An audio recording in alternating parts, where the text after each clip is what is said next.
just removed the spark plugs. 1, 2, 3 and 4 never been replaced, I guess.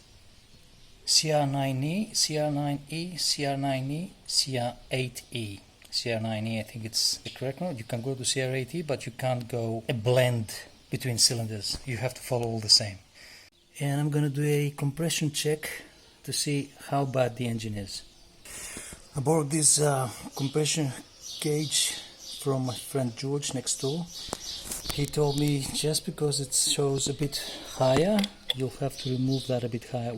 We don't need to have full throttle open because we have the cabs removed, so no problems there. Just turn on the ignition, run, and let's see how and what.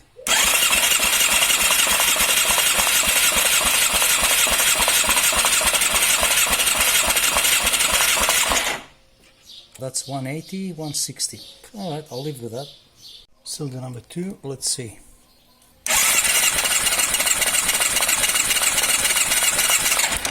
Pretty good.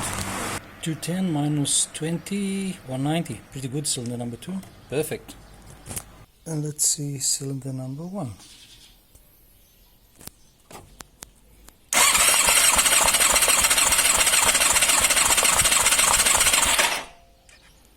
Yep, I'm not opening that engine. I'll let it run as is.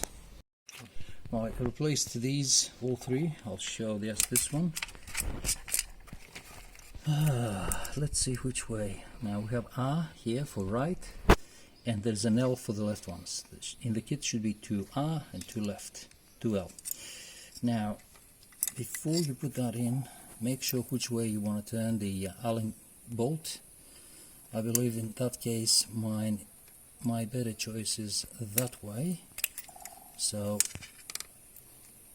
I'll be able to go through here and unbolt this.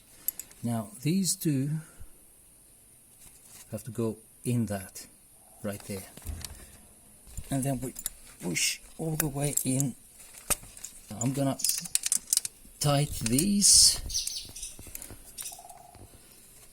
And now that, you have to think how you have. That little gap here has to be on that one.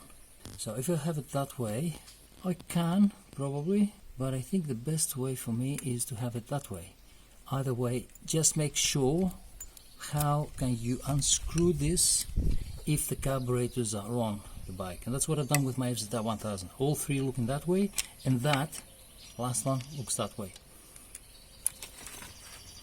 But I'll leave that loose, and a bit of silicone paste in here, and the carburetors are going to come out. And there we have it. The old crack seals have been replaced with all brand new full of them.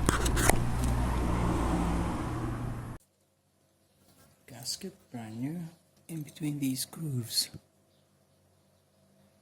This and this, it's wavy one. You have to put it accordingly. Push it in this. And once you see that the gasket is in place and it doesn't come out, I should have bought these, but they're in pretty good condition, so no really big drama, but I'll still put some grease in there to make it soft and slide in place nicely. Then we take the floater with the needle. The needle is in pretty good condition, as well as the seat. It doesn't have any lines or anything. Like that. That line to be vertical. Make sure the needle goes in place without coming out from the floater. And once you do that, and you place it to go through. You think this is going to come off? No, because that part of the float bowl steps right here and prevents it from coming out. So even if it's loose, don't worry. It won't come out. Now put brand new O-rings in here on the pile of the adjuster screws, and for the YZF750R 95 model like mine, 2.5 turns out according to Haynes manuals for European models. I think it's 3 or 3.5 for US models. Okay, and now let's put that in there. That is totally destroyed, lots of cracks, and I wouldn't trust it. From here, very easy. If you remove it totally, Just remember, that little groove goes downwards. Push outwards, it's quite elastic, don't worry, and remove the membrane. Brand new from Kero. Take out the new one. And now the reverse is the installation. Put it in the groove, it's pretty easy, don't worry. Down.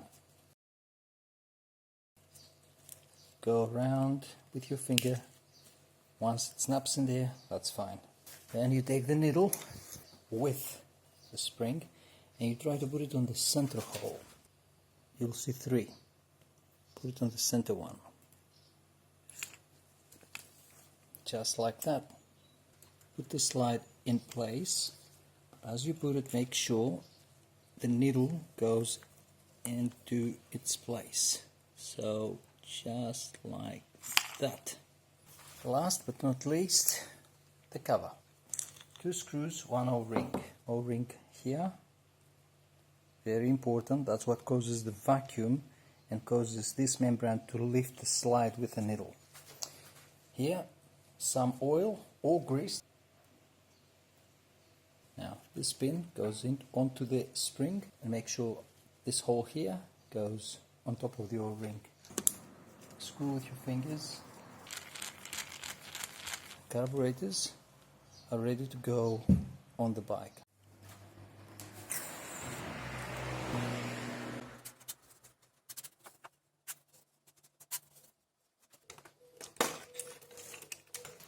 Attach the choke first.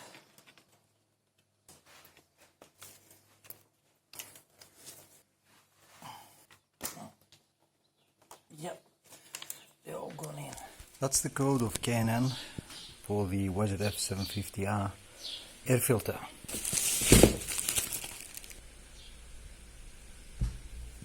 Into the slot. Eventually I realized that it's better to put it on the upper half of the air filter box. And done, ready to go.